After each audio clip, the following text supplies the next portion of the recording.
Hello, everyone. I'm Ian Heller with Distribution Strategy Group, and I'm delighted today to facilitate a conversation on practical technology strategies, how to maximize profits and drive efficiencies. We've got a couple of great panelists that I'll bring in a minute. Graham Smith, who's the Business Development Manager from Esker, Frank Heenan, who's the Group VP for Distribution LBM at Epicor. So they'll be joining us here in just a couple of minutes, but before we do that, I got to do just a little commercial or two just to pay the bills. One thing I want to tell you about is a product that we developed. When I say we, it was my genius business partner who developed it, called Demand RX. And it gives you end market sales potential by account that you can then sum up by MSA or zip code or state or county or region or whatever. And it is an incredible sales coaching tool because it tells you what these customers should be buying versus what they are buying, and you can coach against the gaps. We've got a bunch of distributors who've already signed up for it. It's a fantastic tool. In my opinion, it's the best one of the bunch of the alternatives out there. So it should definitely be on your list. Reach out to Jonathan at Jbein, at distributionstrategy.com for more information or for a demo.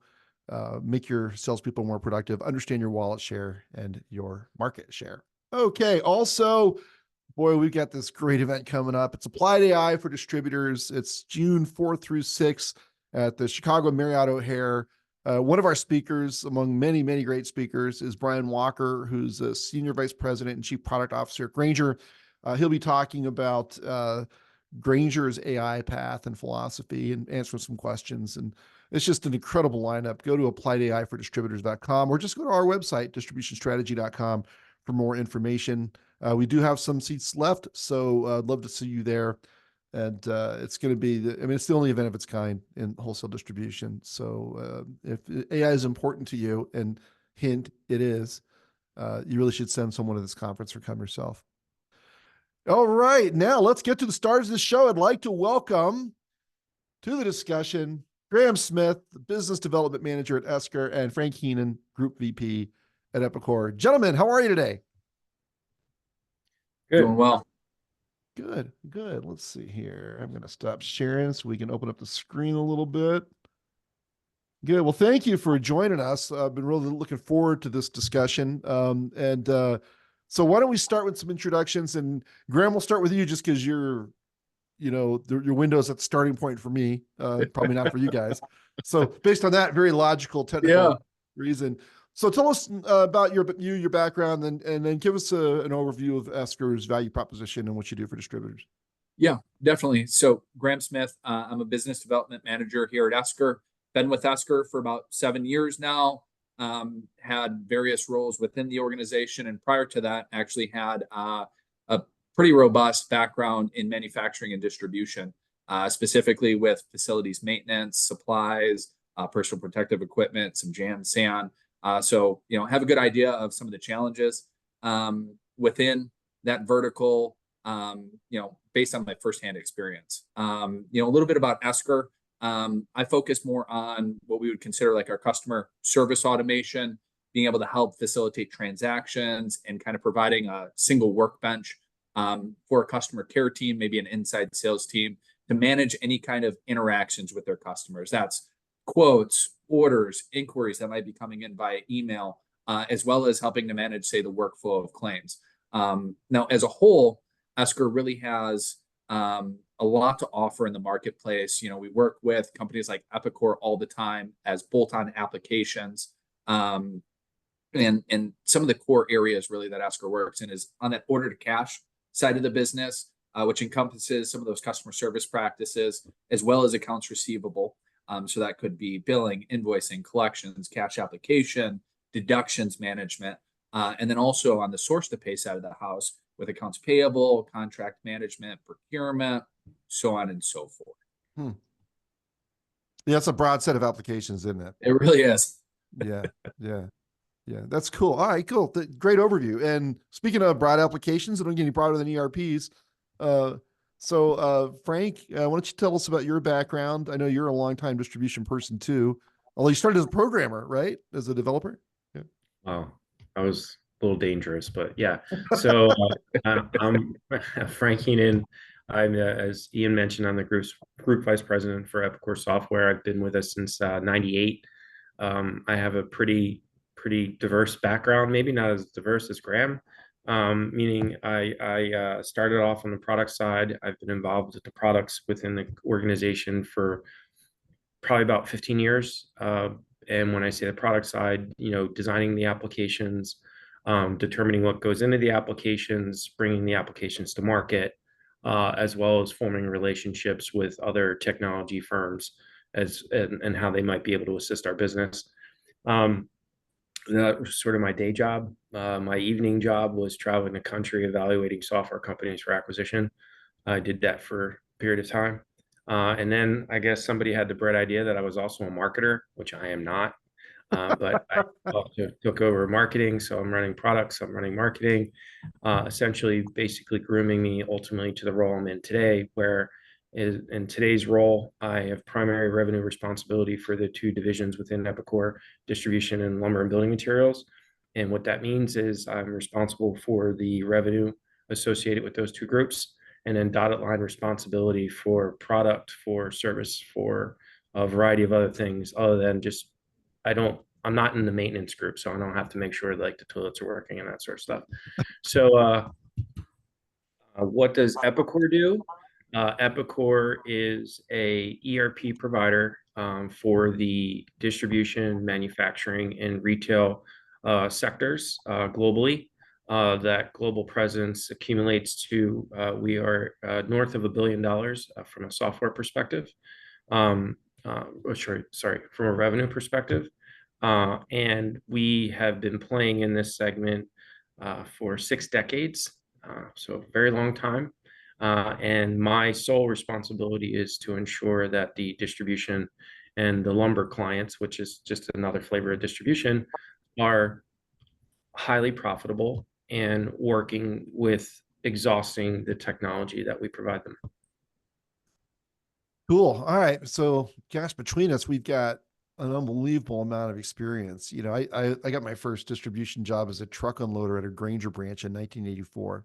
And then 15 years later was the VP of marketing there. So I grew up, at a distribution company, right? So it was so between us, gosh, we must have 100 years of experience. Well, probably not that, but a lot. I just started out of grade school. So you did. Okay, good. Well, that makes sense. Right. Well, I got some years on you too, Frank, but okay. It was funny, and to mention that story, one of my first roles at the organization is I had to go to Weiner, Arkansas.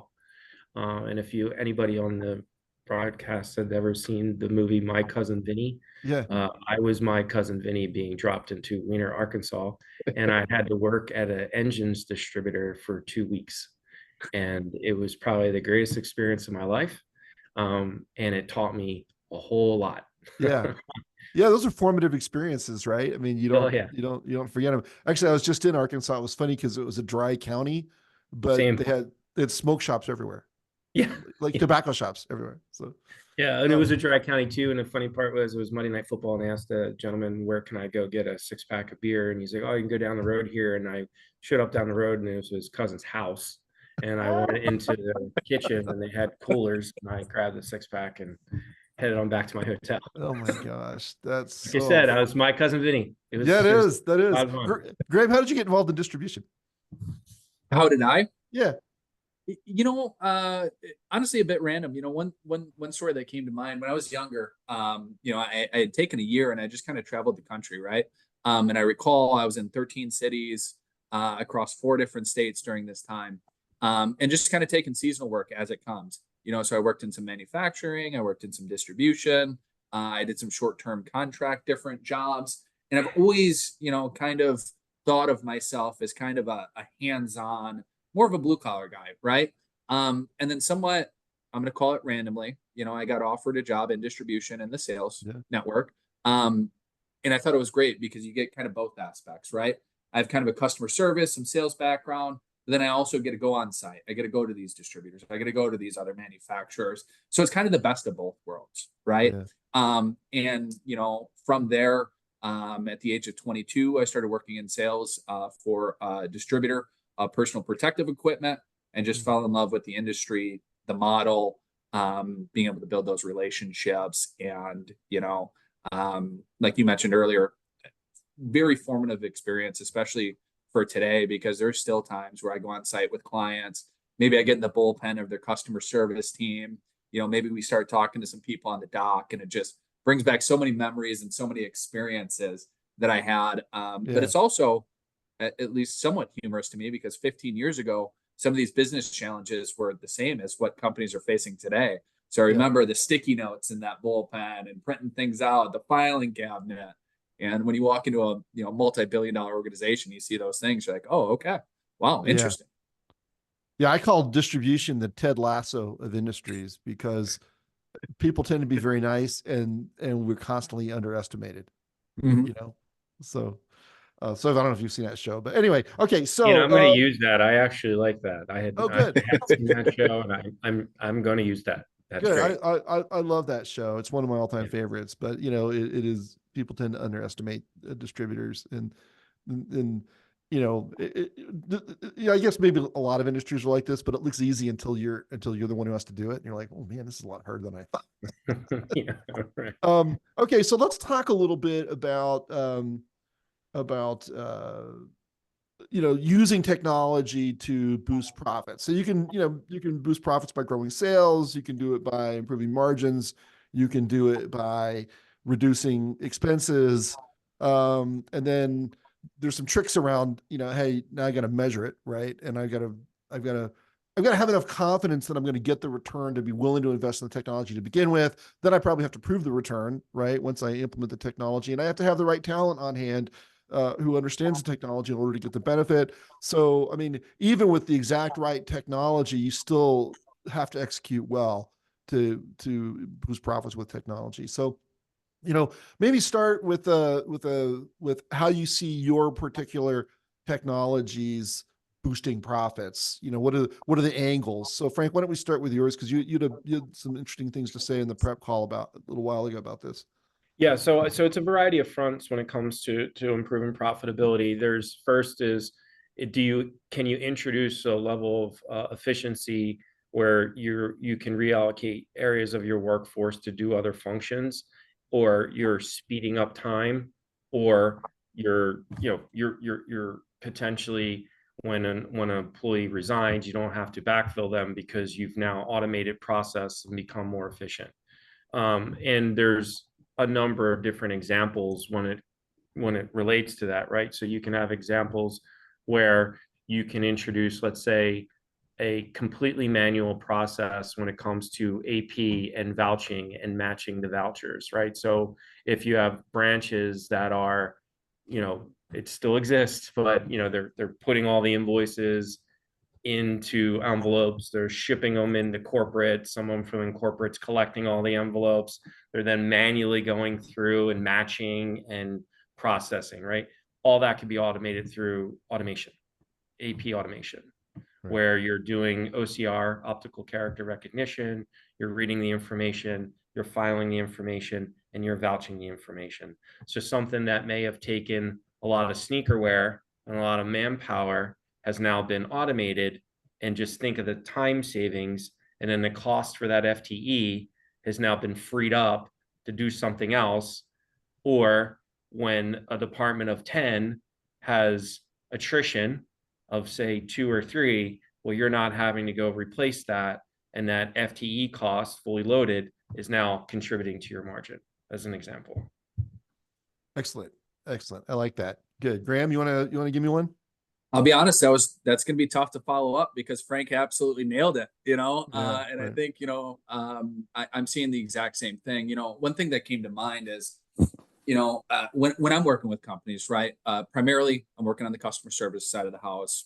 Primarily that kind of deals with, order intake, maybe cleaning things up. So receivables are a little bit easier, a little bit faster, right? But I've noticed that a lot of companies don't even realize the impact to their profit margin and their bottom line, maybe not directly when they're seeking out some of our solutions, right? So one example that comes to mind for me is, somebody might understand, hey, my inside sales team, my customer service team is spending a ton of time on manual data entry. Now, with the influx, and this was a big deal during COVID, I think it's slowing down, but customer behaviors changed substantially, where now you got to give them that Amazon-like experience. If you don't have self-service options, you better be answering that phone, responding to emails quickly. so on and so forth. But with that being said, these companies are trying to free people up so that they can focus on that. Well, if you're able to free these individuals up, like what Frank said, potentially, become headcount neutral through natural attrition, reduce the headcount of the team, be able to take on more tasks, maybe be able to upskill those individuals to take on more responsibilities. Well, now, your FTE overhead is lower. That's going to directly impact the bottom line.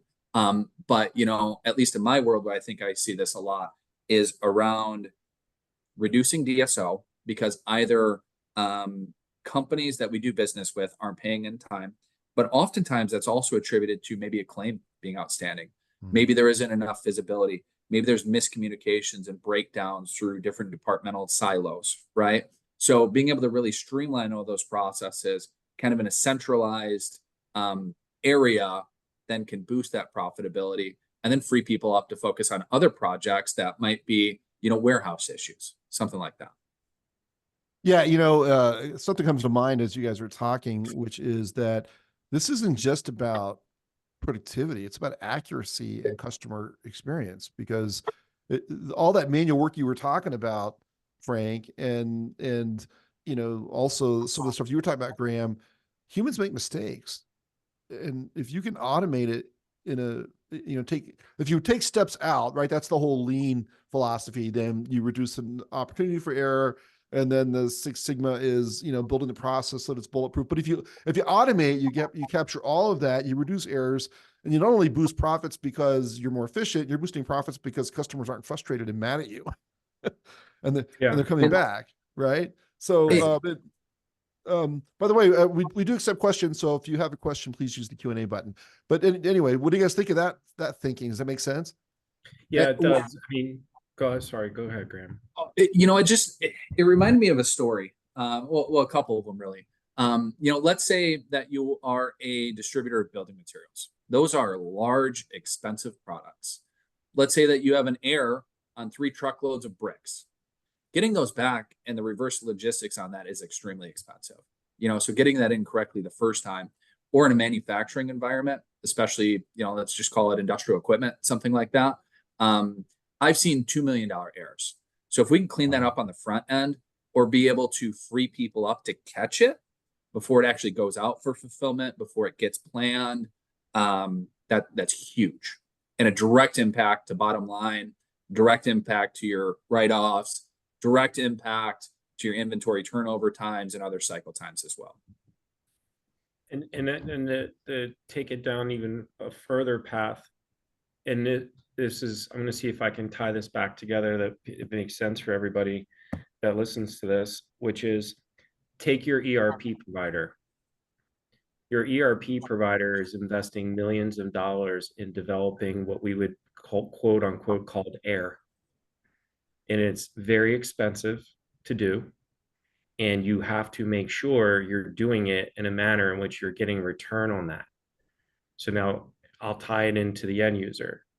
You want your ERP provider to look at your current processes, swim laned, like a Six Sigma, how you can introduce automation and efficiency and reduce error, and that when it spits out based off of what you had expected. And you don't want it to take a year. And from a time perspective of that year, I first develop the specifications. I then write the code. I then test the code. I then documented the code. And I then say, ta-da, here it is, 15 months later. Well, the world can change in 15 months. Right. So you want to make sure you and think about the investment that provider just made. And then they got to go back and do it all over again. So what you want to look for from an efficiency perspective is when they're focusing on your segment, distribution, or building materials, that they're concentrating on speed and efficiency that they can deliver to the end consumer, but they want to include that end consumer as they iterate on the process. So when we're putting the designs together, the consumer's involved, customer, right? When we're developing, they're involved. When we're testing, they're involved. When we're documenting, they're involved. and you take something that could take 12 to 15 months and you encapsulate it into a shorter time span. And when you come out of that, everybody was involved in iterating, that you don't have to have surprises and go back and redo it again. So I want to, hopefully that kind of ties back in, but when you're partnering with technology providers for your ERP, that's a very important factor you want to take into account, because it's a partnership, right? And that partnership, if there's not mutual buy-in as to what you're going to deliver, that's going to have a positive business impact for your distributorship. That's when it becomes a major challenge. But so you're talking about the cycle time of development and also the relevance of that expertise of that ERP provider for your business. That's right. And Yeah. and the other piece is, like, in distribution, the name of the game is speed. Right. Like, you walk into a counter, and I'm doing this now, but philosophically, internally, we count keystrokes in our head, because the person that comes into the counter, the contractor that's presenting the material, they don't have time. Yeah, they'll have conversation about their kids and whatnot, but they need to get their stuff and they need to get going, because they're either coming early in the morning, they're coming at lunchtime, or they're coming after work. So when we're iterating on processes, we need to think about speed and how quickly we can get that consumer in and out of that distributorship in the fastest, most efficient way possible. Hey, Graham, you want to comment on that? I mean, because I think, this is an important point, is that the what distributors do is, among other things, is they do save customers time, right? And time multiplies as a problem. So for example, if I got a crew standing around and the material doesn't show up, that's not 1 hour I'm wasting. It's 1 hour times every person I'm paying who's waiting. Right? It could be 100 people in the crew, so I'm paying 100 hour. Every hour is 100 hours of time penalty, which is why people just aren't that sensitive about the price. Sometimes if you can't get it there on time, it doesn't matter, right? So how do you think about speed and development and relevance from your perspective? I mentioned earlier that I think during COVID, people had higher expectations, right? And B2B business has moved towards more of a B2C type philosophy, right? We need to be there. We need to have a man desk to answer the phone at any point in time. We need to have somebody responding to this email, which has created lower SLAs. There's a company, and I couldn't believe this, that I work with. They manufacture and distribute orthopedic products, and they have a 27-second SLA to answer that phone, which is incredibly fast, right? Yeah. But the thing that comes to me, or my mind, with speed also, especially, I work with a lot of building materials companies who end up working with a lot of contractors. Oftentimes they'll get a quote for a certain product. They need a product on a certain day. That customer has sent out 3 or 4 quotes to 3 or 4 different companies.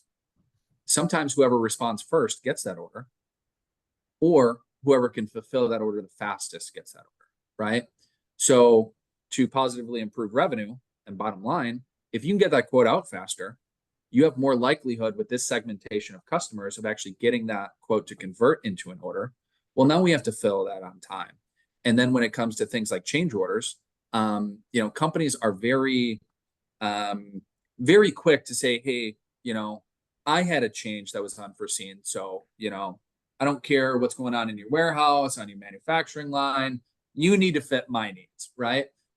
Which leads to a lot of companies reaching out the last possible minute for any kind of order changes. That could be change in address, change in quantity, change in delivery day.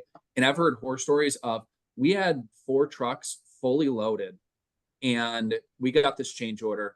Customer service rep needed to run down to the warehouse, say, whoa, whoa, whoa, because they at least had visibility that it was, being packed, right? To stop it right there, so it doesn't go out and become, I'm going to call it a $4,000 error. I'm just making up a number. But speeding up that cycle time to be able to get whatever kind of inquiry they need, get them that response in a timely fashion. More specifically, speeding up that resolution is going to create more long-term business. It's going to create a better relationship with your customers. They're going to have more faith in you and more than likely try to do as much business with you as they can. One other comment that I did want to make based on what Frank said too is, he kind of mentioned this idea of, hey, at Epicor, when we're looking at new technologies, we start a project knowing that this might be 18 months before we can go live. Now, in 18 months, the whole world changes, right? Business evolves day by day. So one thing that came to mind there as well is whenever you're making any kind of technology investment, like think kind of down that line as well, because I can't tell you how many times, I've talked to a company and maybe we've been in 6 months of discussions. They say, you know what, we didn't even think about this. That's actually a big issue. We need to completely pivot. And then there are other companies that said, hey, we made this investment, but we need to focus all our time here. So now there's just money that's being poured out until they can fix this other area before they can actually realize the value of that investment.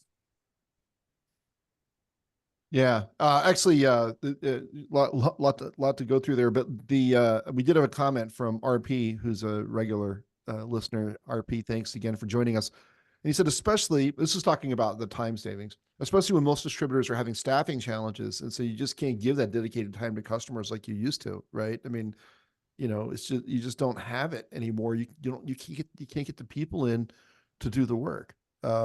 So yeah, I think that reinforces the whole idea of saving time is a big part of what distributors do, but they can't do it by throwing labor at the customer like they used to, right?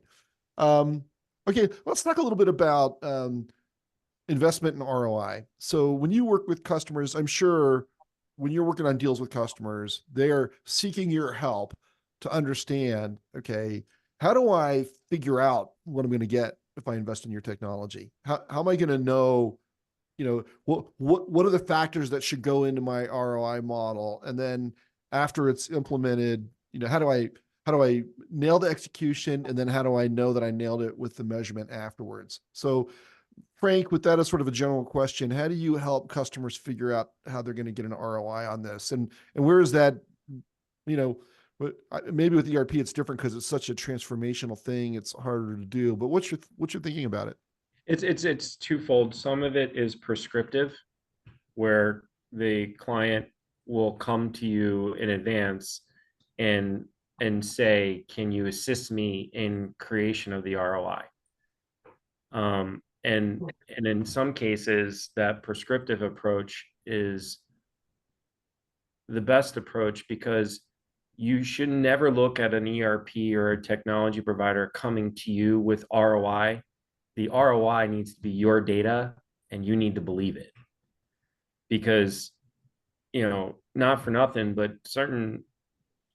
if you're not participative in that, I can create whatever numbers I want to create to tell a story. So as long as you're prescribing and working with the client, and it's their ROI, it's their numbers, those are the most effective approaches. The second is, and now this gets beyond prescriptive, now we're getting into a bit of the tactical, which is when you've identified the key performance indicators you're looking for, or that they already are tracking today, you snap them. That says, as these are our KPIs, this is what we're receiving on each, whether it's margin, days outstanding, revenue, inventory turns, gross margin on return on investment, so on and so forth. You're recording them, and you're recording them post your go live. And then you look at them 1 year from the go live, and that can be an indicator and the 1 year part, I would say, is at a minimum. Like, don't look at it 30 days post, 60 days post, 90 days post. You've not built enough runway to determine whether or not you're there, because in an ERP transformation, the first month, 2 months, people are just trying to do their job. Yeah, right. Survival mode. Right. Everything's so right. new. Right. So at that year mark, that's a good indicator to start seeing, like, have we had a positive impact on the KPIs, a neutral impact, or a negative impact? And then I take the stance of wherever there's a negative impact, that's what we need to start peeling the onion back, right? Is it a system problem? Is it a people problem? Did a competitor get introduced that you weren't even aware of? Like, the system now might be showing you something that you didn't even know was a problem before, because whatever you're using before previously to track that KPI, maybe you weren't taking in a different factor. I hope that makes sense, but that's how I would recommend it. That's how we like to typically go through those processes. And then the final thing I would tell you is benchmark that against your peers. So that way you then start to see, are you best in class? Are you sort of steady state? Or are you below what your peers are in those segments? Because then that's another opportunity to drill in those areas where you are not best in class, and how do you get to best in class? Like, perfect example would be revenue per employee.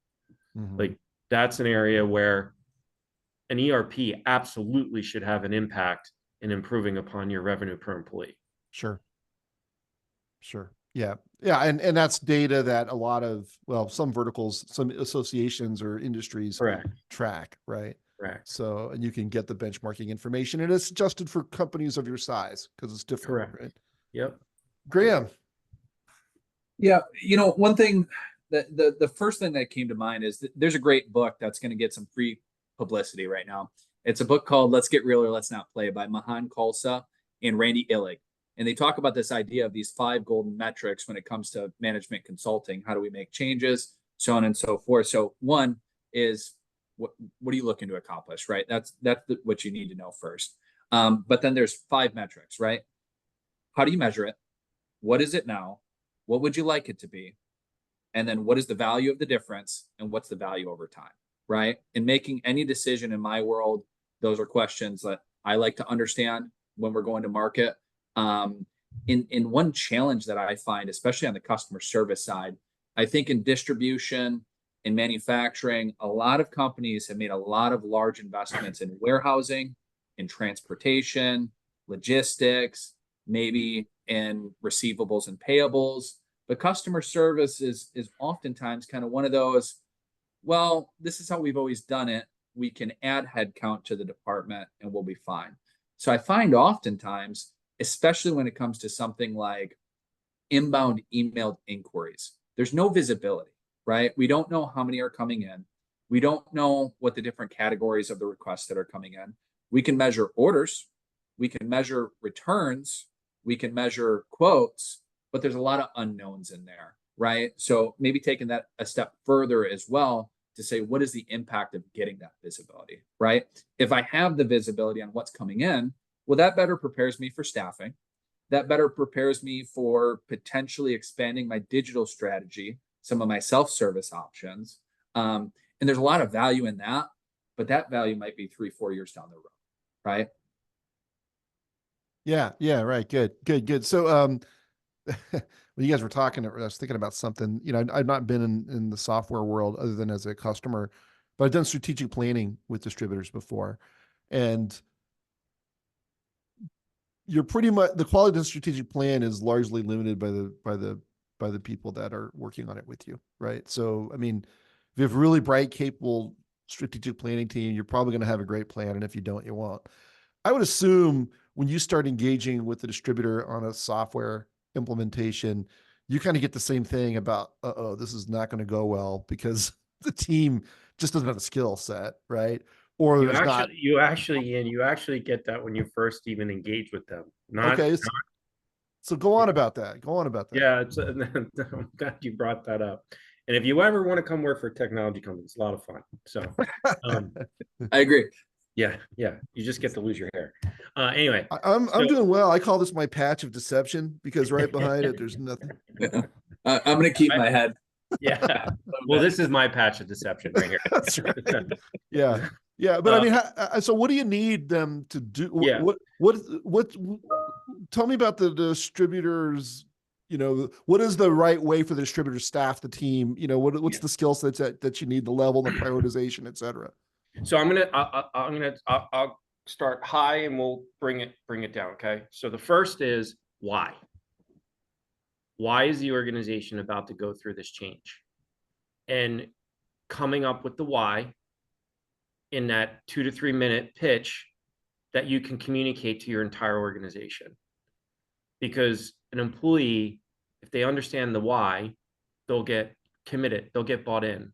And that's the first step in mitigating and handling change management, because what this is change, right?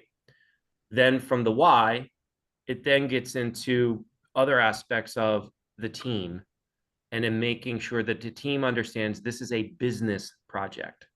It's not an IT project. It's a business project. And that business project has to have commitment from the top all the way down. Then the team needs to, it depends on size of org, but a lot of people, when they go through the ERP, they assume that they'll still be able to do their day job, which is working in customer service, working in AP, Right. and their night job is to implement this new thing they call Epicor. Where in reality, you want to have a dedicated group, if you can, to be the project lead, an individual that then has their subject matter experts by department or role that's encapsulating the team, that's then partnered with the ERP provider that also has a team of project manager and the application consultants that are the trainers and whatnot, right? Yeah. And then they are symbiotically creating the project plan and a mutually agreed upon go live date. Then from there, if you don't have those capabilities, Right. individuals that have the time to do that, have the skill set from a product management standpoint, Yeah. you can then start investigating third parties. Like, do you want to bring in a third party that's going to help you, along with Epicor, implement the project? Got it. But it will never be just Epicor implementing the project, because Right. they fail, right? Yeah. Yeah. Then I would say the fourth thing is the, you're going to laugh at me on this one, but make it fun. So often what I find in distributorships in going through the transformation, they're so focused on the go live, so focused on it. And if I make this a war analogy, the war is the go live, Right. but the battles don't get celebrated. And every time the go live date pushes and pushes and pushes, thinks about what it does for the troops, the employees. They start losing confidence that this is ever going to happen. But if you celebrate the small victories or battles, like on this date, we want to get through our data conversion. Bang, we did it, celebrate it. On this date, we want to have end user training. Bang, we did it, celebrate it. On this date, we want to do this. Bang, we did it, celebrate it. You're building momentum. And then employees start to say, this is really happening. This Right. is really Because they're looking at it as a series of victories rather than one Correct. long delayed victory. Correct. So Graham, let's do the same question for you. Only, can you give me an example? So back to the topic of growing profits. Why don't you kind of walk through your version, your view, kind of like Frank did? Only give me a use case where it really worked, right? So it was a good client, good team, good process. What were they trying to accomplish? How did they use your stuff, Yeah. your software to improve profits at the end? A couple of things that I want to touch on, just because I think Frank did a great job of touching on it, is change management, right? I can think of various conversations that I've had where somebody, we're in the middle of kind of mapping things out, right? They aren't ready to commit yet, but we're kind of getting to that end. Okay, how do we make sure that we can get to using this as quickly as possible? And I remember one specific conversation. I was talking to the executive at a building materials manufacturer and distributor. And I said, honestly, I don't think that's the right question. I think the real question is, once you actually get them using this, they're going to have X amount of free time that you and I have talked about at length. What are they going to do with that? Right. And he's like, you know what? I didn't even think about that. So I think that was a really good point, kind of touching on that change management, because I think it's often, hey, we know we need to do this, but what does that actually mean in the real world? But a couple stories kind of come to mind uh, on how have companies, gotten success with Esker to become more profitable, and maybe what did that journey look like? A couple companies come to mind. One of those is Whirlpool. They manufacture and distribute their products. They've been a long-standing customer of Esker's, and what they saw is with their SKUs, which are about 32 digits long, Yeah, I've seen them. and their orders, which have about Right. 600 lines associated with them, that they were just throwing bodies at customer care, more specifically order entry. And they said, hey, Oscar, we need something that's going to allow us to lower headcount through natural attrition. And then we also need something to just free up this time, because we don't have time to answer the phone. We don't have time to be proactive. We don't have time for, you name it, right? They ended up going forward with Oscar. They're able to reduce their average order entry time from 45 minutes down to 2 minutes, Wow. because now their CSR didn't need to manually enter everything. And this was also very error prone, right? And if you have 800 appliances that are getting sent out, that can be pricey, Yeah. right? At the end of the day, they're able to save about $1 million in headcount over a 5-year period. I don't know exactly what the numbers were for errors, but if I recall, it was like a 60 or 70% error reduction. So my assumption is that's in the millions, Yeah. And then another company that I don't think is so relevant to maybe this webinar, but I think is a phenomenal story, is NVIDIA, who is a massive manufacturer of electronics. Right. They came to Esker because they wanted to create a one-click order management process. So they spent, a fair amount of money on the investment. It was a long time that we had to go back and forth through these conversations. But what they wanted is they wanted somebody to just look at the order, make sure that everything seemed right, and then be able to click OK and have that order created in the ERP. And they were actually able to achieve that with about 95% of their orders. I think Frank mentioned it earlier with this whole, EDI is going to be the savior of the world, concept, where let's face it, it wasn't, and if you can make it into as much of an EDI-like process as possible, now all of a sudden this customer service team might be able to be more of an account management team, a customer supply chain team, an inside sales team, and then be able to boost potentially revenue, profitability, and then be able to, again, help you to expand that business, bring on, in a distributorship, maybe more brands, more products, a more diverse product base, something like that. Got it. Okay. All right. So,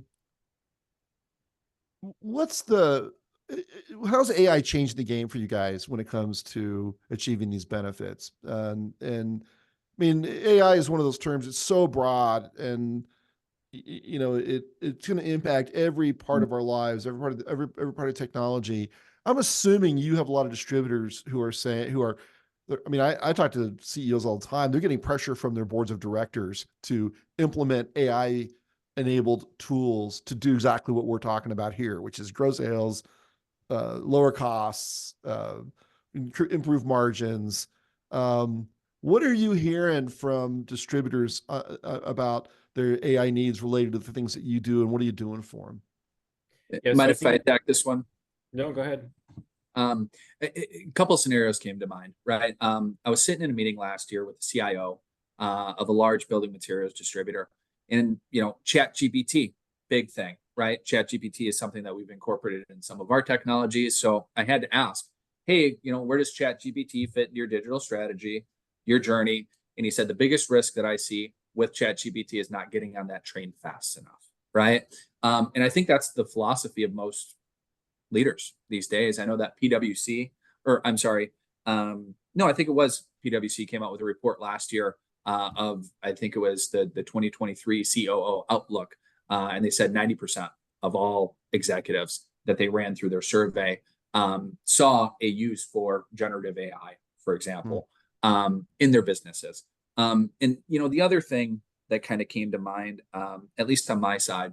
I think that Esker's biggest value prop in the market, if we're talking about any kind of document recognition and validation, so that could be an order, that could be a quote.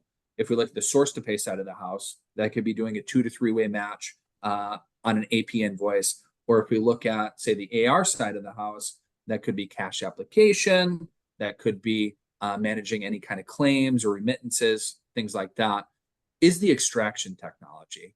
I think OCR in the past has gotten a negative connotation based on the fact that it's not perfect, right? So Esker, in the way that we view AI and specifically extraction, is limiting the onboarding. So Esker has first-time recognition, some various AI engines, some proprietary technology to limit the onboarding. So you can recognize that investment, you can recognize that return from that investment a lot sooner than maybe looking at something OCR based, something template based, which is really more of it's digital transformation, but it's not necessarily AI. It's more, machine learning, something like that, right? So I hope that was helpful. Yeah, Frank, you want to talk about what you guys were hearing from distributors about their AI requirements and how you're adding AI to your products? Yeah, so I think that's the interesting piece for me. I think the majority of the market and distribution, it's still this education phase where they need to understand really what AI is and the applicable use cases for their business. Yeah, I mean, they're getting pressure to utilize AI, but they don't necessarily understand like how can I practically apply it, right? So some practical use cases that we're working on here is take the example where the majority of contractors out there have access to email. The majority of those contractors are emailing in, whether they're emailing in, quote me these SKUs, here's my order. Sometimes it could be coming in on a piece of paper, what have you. The notion here is to get AI to be able to intelligently read the information that's coming in via the email, that's transcribing that into a quote or an order into the business system, then freeing people up that previously were monitoring those email queues and keying the information and introducing error. So it's just consistently looking at the process flows within distribution and where can AI become applicable, and presenting that through use cases that people can leverage. Can I add on to that too? Yeah, of because course. one thing just came to mind. I was sitting with the customer care group, and this was last year. And I love sitting with users to better understand what are they doing, what suggestions do they have on the process, and what do they think they need, right? Because a lot of times those don't get communicated to the person that's making that final decision or writing that check. And what I thought was interesting is it sounds like Frank and I both have some very similar technologies, but getting that end user buy-in too. Because I remember sitting with this group and this woman said, I'm just so glad that you're here now because I just got promoted and I don't want to lose my job. And a lot of people fear that AI is coming for their jobs, where that's not the case at all. Our goal at Esker is to provide you an augmented experience, take away some of those low value tasks so that you can communicate with more customers, so that you can really enjoy more of what you do, so that you can be upskilled to potentially get raises, to get better jobs within the organization and really make a career out of it.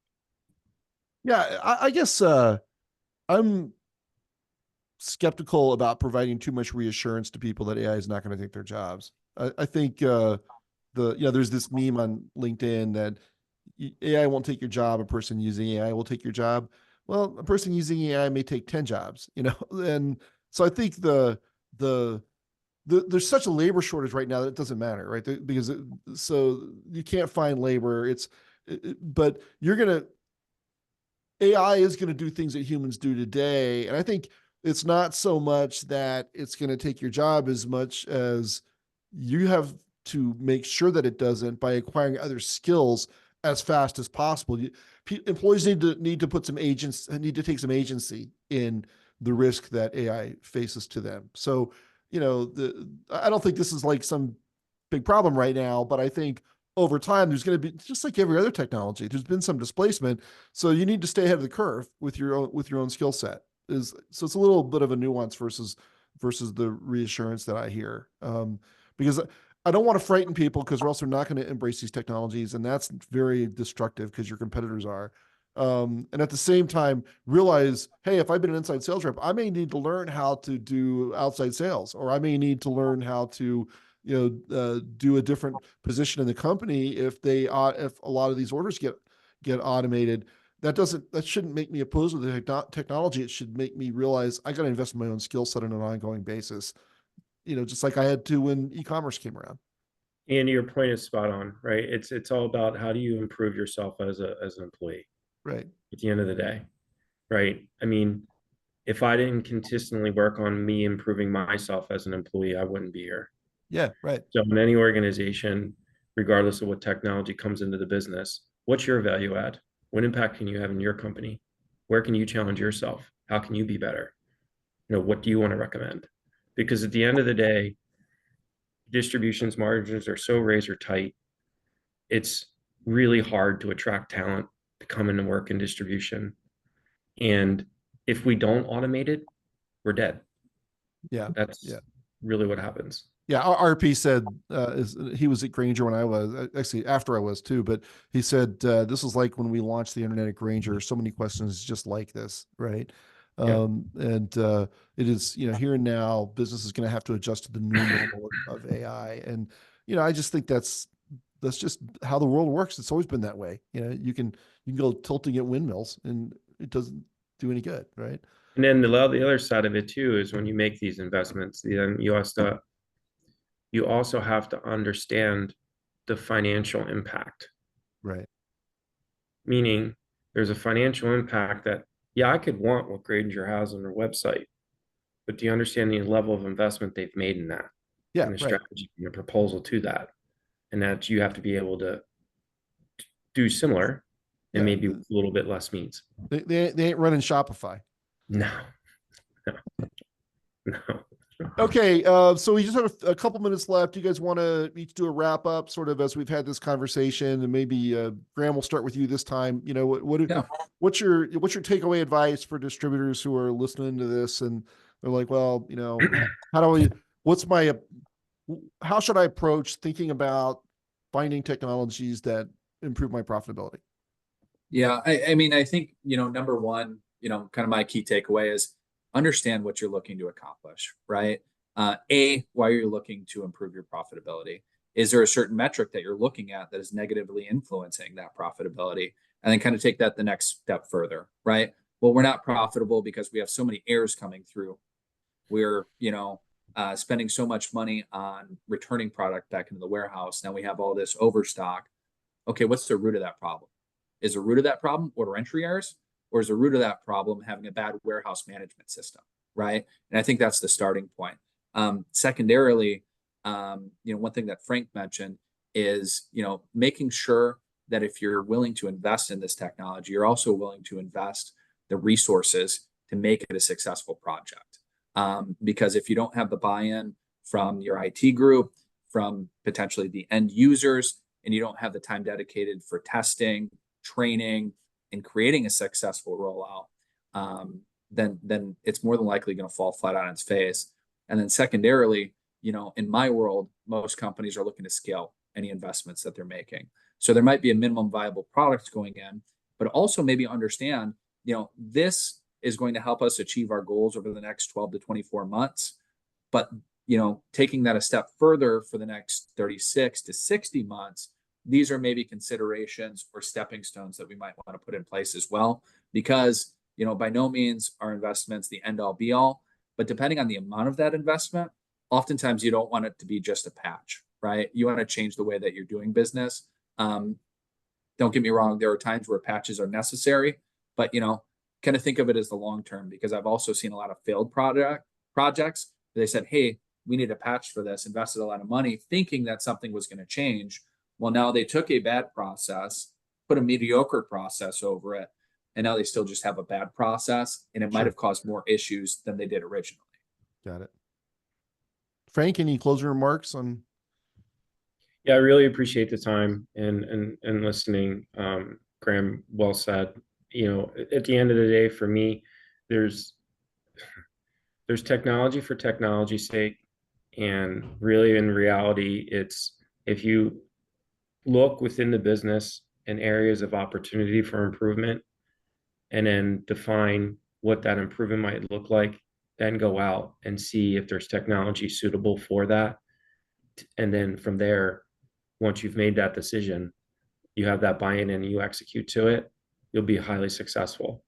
If you look just to come in to implement technology for technology's sake, or whatever buzzword that's floating around out there right now, you know, I need to get into AI, I need to go do this, I need to go do that. You need to take a step back. You need to figure out what you're trying to accomplish, where you're trying to go. What do you have the means, the people, the resources? Do you have the tools? If you don't, can you go find them? And then do those tools and solutions fit that need you have? And how are they going to go solve your problem? Because in reality, if you think about it, it's like we're all out there. Your checkerboard background to me is like a puzzle. We're all trying to solve a puzzle in the most efficient manner possible. Yeah. Excellent. That's what attracted me to distribution, honestly. Yeah. Got it. Yeah. Right. Plus it's just so data rich, right? Yeah. Yeah. So, okay, good. So, hey, just if you guys can hang on one more second, we do have a couple upcoming events on June 19th. We've got another technology leader panel, Unleashing the Power of Technology in Sales, Transforming Your Strategy. Jacoby Zukretsky from Luminous Labs, Chris Van Ittersum at Supply Mover, and Kristen Tom from White Cup will be on that conversation. And then on June 26th, on the Wholesale Chain Show, we'll be interviewing Katie Paling Seymour, who's the 5th generation family president and CEO of First Supply. So, boy, it's been great talking to you guys. Thank you so much for your time and sharing your wisdom with our audience. And hope you have hope the rest of 2024, gosh, is very, very strong for you. Thank you, Ian. All right. Thanks, you guys. Thanks, Take care Ian. now. Thanks, Frank. Yeah. Thanks, everyone. Bye.